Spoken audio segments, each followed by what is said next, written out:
seremos abalados, não seremos abalados.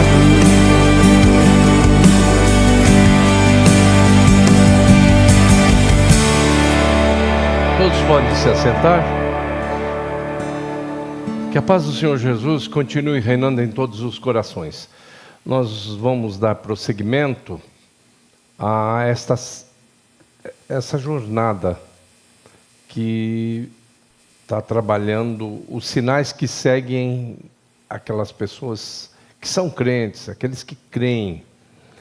Lembrando sempre na questão da fé, que existe uma conotação um pouco mais austera no nome de fé no latim, que é fides, que é compromisso. Muita gente, e no grego é pistes, e ela tem uma conotação de acreditar no sobrenatural, aquela assim, definição lá de Hebreus, né? Fé é o firme fundamento das coisas que se esperam e a prova das coisas que se não veem. Só que no latim, o fides, a definição, termo para fé, ele é compromisso. Então, a fé não é a fé descompromissada, apenas ser franco, atirador, eu corro atrás dos milagres. Tem que ter compromisso. Isso nós vamos ver aqui exatamente nos sinais que seguem os que creem. Então, em primeiro lugar, os sinais seguem, nós não corremos atrás. Porque se fosse bem nessa perspectiva assim do pistes lá, que é a definição grega, a gente correria. Todo mundo gosta do sobrenatural, corre atrás do sobrenatural. Tem a chamada milagromania, né? Agora, você pega esses 5 sinais que seguem os crentes, que são associados por alguns historiadores, alguns estudiosos, como as 5 pedras, as 5 pedras que estavam no alforje de Davi, quando foi enfrentar Golias. E ali, naquele momento, ele só precisou usar a primeira pedra, que seria nessa sequência aqui, e meu nome expeliram demônios. Então ele só usou a primeira pedra, e cravou certinho na testa dele. Ele caiu. Só que depois, na sequência, veio quando vem o compromisso. Na sequência, ele pega a espada do próprio Golias e corta o pescoço dele, do gigante. Então, nós temos que entender, o povo de Deus tem que entender, principalmente nesse tempo, nessa geração assim, delivery, que quer muito assim, venha a nós o vosso reino nada. Que os 5 sinais, eles mostram compromisso, eles mostram ação. Em indo, eles me seguem. Então, eu não vou ficar aqui esperando, aqui fazendo talvez um retiro espiritual, ficar concentrado numa caverna, nisso, naquilo, para que os sinais venham a mim. Não. Jesus está mostrando claramente, vai fazer a minha obra. Portanto, ide, olha só, disse-lhes, ide por todo o mundo. O campo é o mundo. E em indo, vocês vão ser seguidos. Então, num primeiro momento, se pintar um Golias da vida, você expulsa. Você vai ter momentos que aquilo que você for falar comigo e com o Pai, você não poderá ser entendido, você não vai poder, você não deve passar o significado daquilo que está falando para as pessoas. Então nós te damos esse recurso, falarão novas línguas. E aí você vê lá em Romanos 8:26, porque não sabemos pedir como convém, mas o mesmo Espírito intercede por nós com gemidos inexprimíveis, ou seja, é inexprimível no sentido horizontal, inclusive no sentido horizontal e espiritual, que são dos anjos. Os anjos são, os do bem são nossos conservos e os do mal são nossos inimigos declarados. Então você, indo, você pode ter uma intimidade comigo. Você derruba os Golias, você expulsa os demônios, você se comunica comigo, me glorifica, e de uma maneira que fica realmente, como disse o Espírito Santo através de Paulo, o que examina os corações sabe qual é a intenção do Espírito, e é Ele que, segundo Deus, intercede pelos santos. Então você vai ter aquelas audiências, vai ter uma possibilidade de ter audiências comigo. Pegarão nas serpentes. Quem sabe se está pegando uma serpente ou não, ou as serpentes que podem aparecer literalmente, como o caso de Paulo, lá na ilha de Malta. Eles vão se abrigar depois do naufrágio na ilha, e para se aquecerem, para ter luz, eles fazem uma fogueira de gravetos e sai do meio dos gravetos, sai uma víbora e fica pendurada na mão de Paulo. E Paulo apenas sacudiu, a jogou dentro do fogo. E não aconteceu nada. Só que aí é a questão do compromisso também. A Bíblia não diz que não doeu nada para Paulo. Diz que não fez nada, que não matou Paulo. Porque teve gente que ficou esperando ele cair durinho. Não fez nada, mas a Bíblia não diz. O doutor Lucas, que é um médico, que é o escritor do livro de Atos, ele não diz que não doeu nada. O simples fato daquelas presas terríveis, inoculadoras de veneno, apertarem a nossa carne, já dói. Imagine jogando veneno. Só que não fez nenhum problema. Melhor, não fez nada. Pegarão nas serpentes. E aí, como numa associação, ele diz: se alguma coisa mortífera beberem, não lhes fará dano algum. E aí, a gente que anda no meio do mundo, né? Pouca gente sabe o que existe, por exemplo, na África. A irmã Joana sabe um pouquinho. As filhas dela praticamente não sabem nada, porque ela blindou as filhas em relação à malignidade que existe infiltrada no meio da sociedade africana, que são as coisas terríveis. Você vê, coisa mortífera. Tem uma coisa que a gente fala, a última vez que eu preguei lá na Assembleia de Deus do Marçal, lá em Luanda, falei da tala. Aí, a primeira reação dos pastores que estavam atrás falou: aqui não tem tala. O que é tala? É um composto que eles fazem lá, terrível, preparado, jogam na porta da pessoa, a pessoa pisa em cima e a perna começa a apodrecer.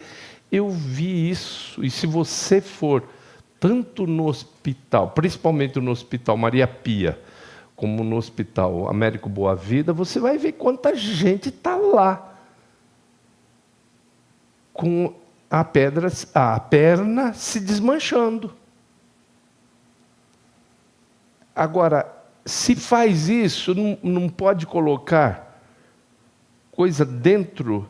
Eu vi na minha terra, lá em Manoel da Nóbrega, uma pessoa fazer assim, ó, pegou o copo de cerveja da pessoa, estava assim. Ele pegou, ninguém estava olhando, eu estava, né? Ele raspou a unha, jogou pó da unha dele dentro da cerveja. A pessoa, que é o avô desse Raul aí do MasterChef, o avô dele, Joaquim de Salemos, ele enlouqueceu. Não tinha quem segurava ele. Enlouqueceu. 4, 5 homens não conseguiam segurá-lo. Então, nós vivemos algumas coisas têm explicação química, sim, mas outras é só no sentido espiritual. Na questão da intenção, se a pessoa faz atendendo a uma prescrição de um demônio. Então você vai, lógico, tem coisas mortíferas que eu devo ter bebido muito por aí afora, andei em determinados lugares. Né? Tem aquelas coisas mortíferas, do tipo ameba. Lá no Nordeste peguei ameba terrível. Passei mal demais. Né? Um dia, minha mulher e meus filhos foram para a igreja, eu fiquei sozinho em casa, lá brigando com ela. Brigando com a ameba. Só tem um remédio que é feito pelo o laboratório Hebron, lá de Pernambuco, que é o mais eficaz contra a ameba, mas é uma guerra muito grande. E aí, o que você vai? Você bebe, a pessoa chega e fala, ô pastor, toma uma água aí. E aquela aguinha branca que é tirada do açude, do barreiro. Aí a bichinha vem, né? E aí ela vai crescer dentro de você. Mas não é isso que está aqui, não. Lógico que a gente tem que se cuidar, porque deveria me cuidar, porque se eu andasse, se fosse no tempo que eu fui para a África eu fui com umas gotinhas. Coloca aquela gotinha dentro do copo, ali, tudo que tiver vai ser destruído, vai morrer ali, os micro-organismos que são terríveis. Mas, gente, tudo isso é para dizer que a nossa luta não é contra seres humanos. A nossa luta não é contra seres humanos, e sim contra principados e potestades. Eles querem que o Evangelho não tenha sucesso. Eles querem prolongar ao máximo essa expectativa. Você já parou para imaginar que quem é que está interessado para retardar a volta de Cristo? É Ele. Porque ele sabe que com a volta de Cristo, ele vai ficar aqui ocioso, porque os que morreram em Cristo vão ressuscitar, os que estiverem vivos vão ser transformados no abrir e fechar de olhos e serão levados lá na parousia. E os que não estiverem com a sua vida dentro dos padrões da palavra de Deus, que não se forem considerados filhos do Pai Celestial, não suportarão a glória de Cristo. O Espírito Santo vai subir com a igreja, então não vai ter oxigênio. 2 fatores que vão fulminar os ímpios que estiverem vivos. Em primeiro lugar, a glória de Cristo, porque Cristo não vem como Ele está. E quando Ele veio aqui, Ele veio de uma maneira teofânica, como Ele estava, de uma maneira que todos podiam suportar, como está profetizado lá em Isaías. Não tinha parecer nem formosura, e olhando nós para Ele, nada víamos para que nos sentíssemos atraídos. Mas agora Ele vem com poder e grande glória.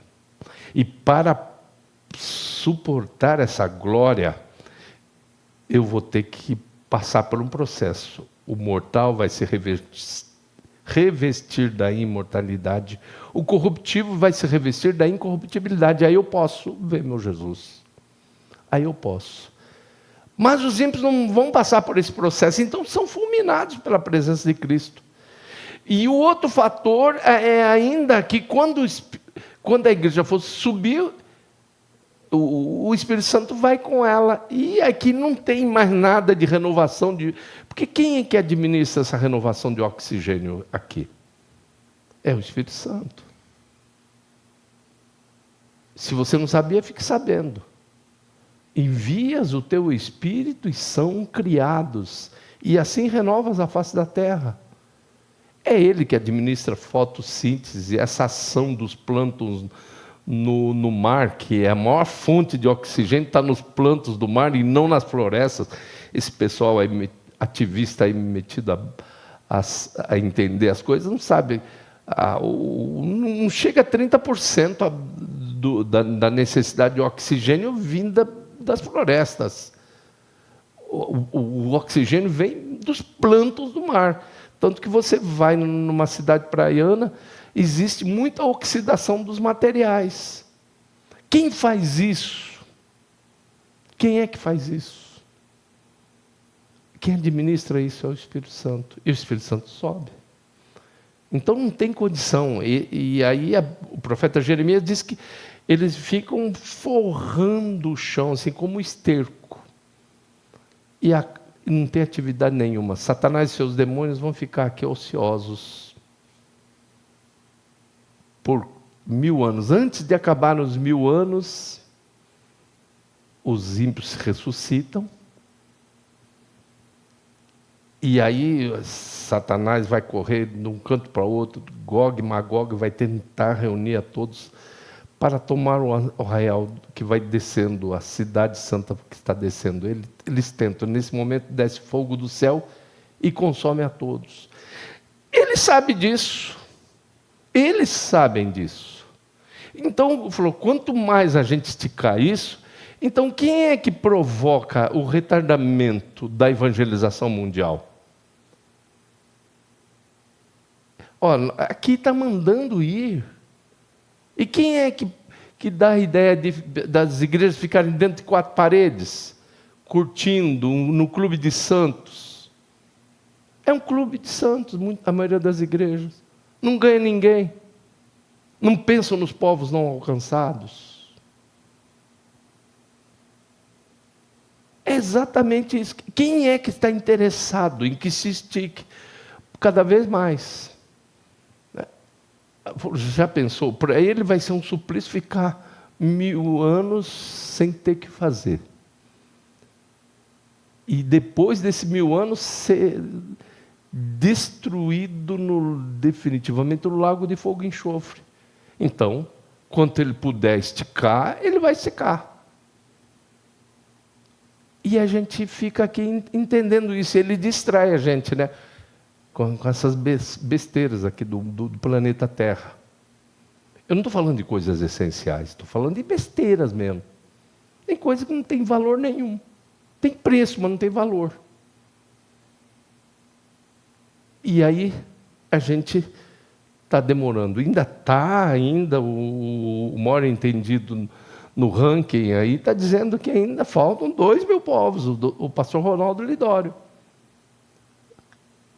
Nós estamos com uma equipe, 2 equipes, uma na Nigéria, pastor Eleilton, pastor Márcio Johansen, que é o nosso pastor lá de Liverpool, e o pastor, qual é o outro pastor que foi junto com eles? Eles estão na Nigéria. E em Moçambique está o pastor Adelmilson, pastor Gledson, pastor Cristiano e pastor Ageu Bentes estão lá. Então, temos que fazer alguma coisa, gente. Mas tem que sair. E em saindo, e indo, nós somos seguidos pelos sinais, não tem problema. Se você não souber e colocarem lá alguma coisa lá dentro da sua aconteceu aquilo com o homem lá que eu falei para vocês. Por quê? Porque ele não estava indo em nome de Jesus. Mas se ele estivesse no trabalho de missão, não teria acontecido nada com o Joaquim de Salemos. Então, gente, vamos seguir as pisadas de Jesus, e em seguindo as pisadas de Jesus, nós seremos seguidos pelos sinais. Amém? Vamos ficar em pé? Vamos cantar?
Cordeiro de Deus morreu por mim, mas ressuscitou. Digno é o Senhor, mas ressuscitou.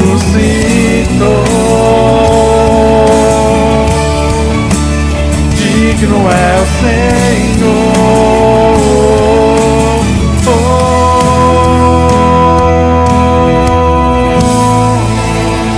Glória a Deus. A gente está indo através da tecnologia, está chegando em muitos lugares com essa palavra. Quem quiser ver aí os insights, principalmente do Facebook, você vê Brasil em primeiro lugar, segundo lugar Angola, mas estamos chegando a Espanha, Portugal, estamos indo a diversos lugares, diversas partes do mundo. Nesse momento, é só você ver os insights, você vê isso. Agora, no corpo a corpo, no nível solo, nós temos que fazer muito mais do que temos feito. E ninguém que ficou decepcionado. Foi decepcionado por Deus. Não há o que temer. É dizer como Davi, que quando enfrentou Golias, tu vens a mim com espada, com todo esse equipamento, com todo esse tamanho, eu, porém, vou a ti em nome do Senhor dos Exércitos. Então, você está do lado do mais forte. Então vá. Esses sinais seguirão aos que crerem, aqueles que forem com essa fé, uma fé que crê em milagres, mas uma fé de compromisso também. Um compromisso que você se encoraje para fazer muito mais. Você já parou para pensar naquela grande multidão incontável de todas as nações, tribos, línguas e povos? Você imaginou aquela multidão? Você consegue se ver naquela multidão? E você consegue ver naquela multidão pessoas que foram salvas pela sua instrumentalidade? O Espírito de Deus nos chama. Portanto, ide. O Jesus falou e o Espírito Santo continua falando a todos nós. Eu vou com vocês, eu estou com vocês. Vamos orar e assumir uma atitude de fazer as coisas acontecerem. Você não vai ficar aí nessa de... Existem 3 tipos de pessoas no mundo: aquelas que não sabem o que está acontecendo, nem sabem por que o calor está forte, e vai vir calor mais forte ainda agora, vai chegar possivelmente em muitos lugares a 40 graus aqui no Brasil. Você nem sabe o que está acontecendo, nem está nem aí para o que está acontecendo. Agora, você tem aquele segundo grupo, que é aqueles que estão vendo as coisas acontecerem. Mas Jesus lhe chama para ser do grupo de pessoas que fazem as coisas acontecerem. Senhor, a Tua palavra foi exposta, que o Teu Espírito Santo tenha mexido com os brios dos Teus filhos e das Tuas filhas, para que haja realmente uma postura proativa, uma postura de guerreiro, de guerreiros, de guerreiras. Senhor, faz isso, move esse povo, muda, Senhor, o comportamento dessa geração, muda, que nós possamos ver como prometeu o maravilhoso Espírito Santo, ainda em nosso tempo, agindo a geração mais apaixonada pelo Senhor Jesus Cristo. Faz isso, ó Deus, em nome de Jesus Cristo. E que tudo isso que nós lemos aqui como prerrogativas, os 5 sinais são prerrogativas que o Senhor outorga a todos nós. Em meu nome expulsarão demônios, falarão novas línguas, pegarão na serpente, se beber alguma coisa mortífera não lhes fará dano algum, e porão as mãos sobre os enfermos e estes ficarão curados. Senhor, faz isso na vida do teu povo, torna o teu povo um povo que faz a diferença no meio de uma geração corrompida e perversa. Nós oramos, Senhor, em nome de Jesus Cristo, e para a glória de Jesus, dizemos amém. Nós vamos agora fazer a obra do Senhor através das nossas ofertas. Fazemos o trabalho missionário indo, orando e contribuindo. Para você que está em casa, estão aí os dados.